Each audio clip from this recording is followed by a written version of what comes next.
Bapak dan Ibu sekalian, kali ini kita sudah masuk kepada pembelajaran mengenai salah satu cara pemisahan campuran, yaitu tentang filtrasi. Nah, untuk filtrasi sendiri, definisinya adalah pemisahan campuran berdasarkan perbedaan fisik atau ukuran partikel yang digunakan untuk memisahkan antara larutan atau cairan dan padatan. Untuk diketahui juga, cairan yang telah melewati proses penyaringan atau filtrasi disebut dengan filtrat, sedangkan padatan yang menumpuk di penyaringnya disebut dengan residu. Selanjutnya kita akan mengenal mengenai jenis-jenis filtrasi. Yang pertama, proses filtrasi tanpa tekanan atau proses filtrasi yang sederhana. Proses filtrasi tanpa tekanan ini biasanya menggunakan media filter berupa kertas saring. Proses yang kedua disebut dengan proses filtrasi dengan tekanan. Proses ini menggunakan vakum, dilakukan jika jumlah partikel padatannya jauh lebih besar daripada cairannya. Kemudian yang ketiga, proses filtrasi menggunakan membran. Proses ini adalah proses penyaringan menggunakan filter sejenis selulosa yang sangat tipis. Bapak Ibu sekalian, untuk lebih memantapkan pemahaman mengenai filtrasi, serta dapat melakukan percobaan mandiri dengan alat dan bahan yang sederhana, silahkan Bapak dan Ibu sekalian menyaksikan percobaan sederhana berikut ini. Namun sebelumnya, Bapak dan Ibu dapat menjawab pertanyaan berikut ini sebagai hipotesis dari percobaan yang akan ditayangkan. Jika kita menghendaki meminum kopi hitam tanpa ampas, apa yang harus kita lakukan? Silahkan jawaban itu Bapak dan Ibu simpan terlebih dahulu, kemudian kita akan mencari jawaban dari permasalahan tersebut bersama-sama dalam percobaan berikut ini. Tujuan percobaan: memisahkan air kopi dengan ampasnya.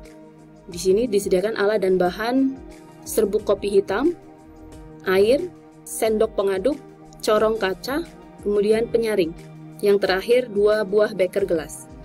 Langkah kerjanya: yang pertama, campurkan serbuk kopi hitam dengan air di sebuah wadah.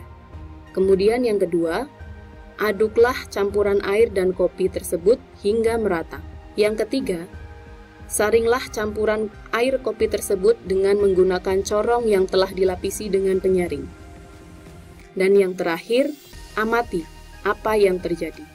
Bapak dan Ibu sekalian, pertama kita akan memasukkan kopi terlebih dahulu di dalam sebuah wadah.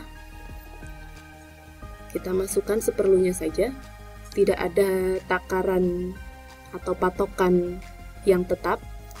Kita masukkan kopinya, serbuknya.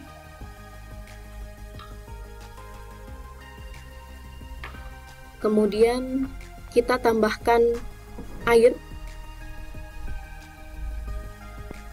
Ini juga tidak ada takaran tetapnya, secukupnya saja. Kemudian aduk hingga campuran tersebut merata.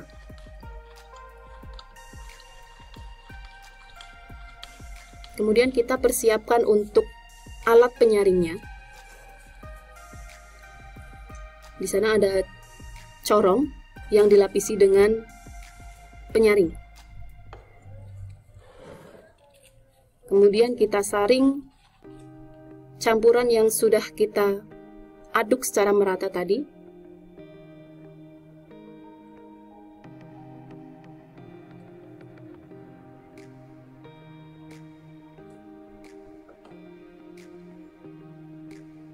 Kita sudah mulai bisa melihat hasilnya.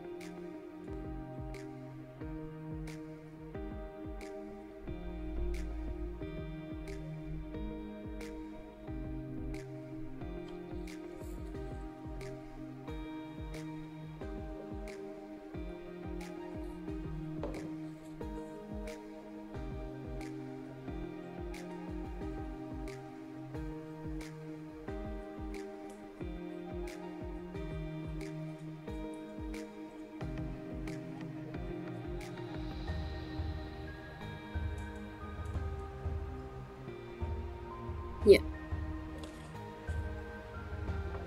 Setelah itu, coba kita perhatikan bersama hasil penyaringannya. untuk air kopinya yang ada di dalam wadah. Kemudian kita lihat apa yang terjadi di kertas penyaringnya.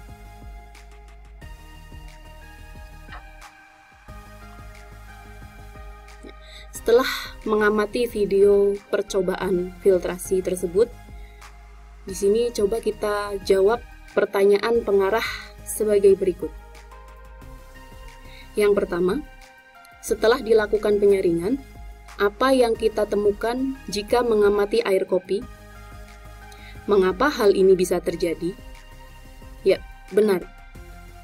Air kopi dapat melewati penyaringnya. Hal ini terjadi karena ukuran partikel air kopi lebih kecil daripada ukuran pori penyaringnya. Yang kedua, setelah dilakukan penyaringan, apa yang kita temukan jika mengamati corong penyaringnya? Mengapa hal ini bisa terjadi? Ya, betul. Di media penyaring terdapat ampas atau residu. Hal ini terjadi karena ukuran partikel residu lebih besar daripada pori media penyaringnya, sehingga residu tidak dapat melewati media penyaringnya. Kemudian yang terakhir, apa yang dapat disimpulkan dari percobaan ini? Benar, filtrasi digunakan untuk memisahkan campuran heterogen, di mana campuran heterogen adalah campuran yang tidak dapat tercampur secara sempurna. Yang kedua, hasil filtrasi yang berupa filtrat dan residu dipengaruhi oleh kerapatan penyaring dan ukuran partikel campurannya. Demikian pembahasan tentang filtrasi. Semoga bermanfaat. Sekian dan terima kasih.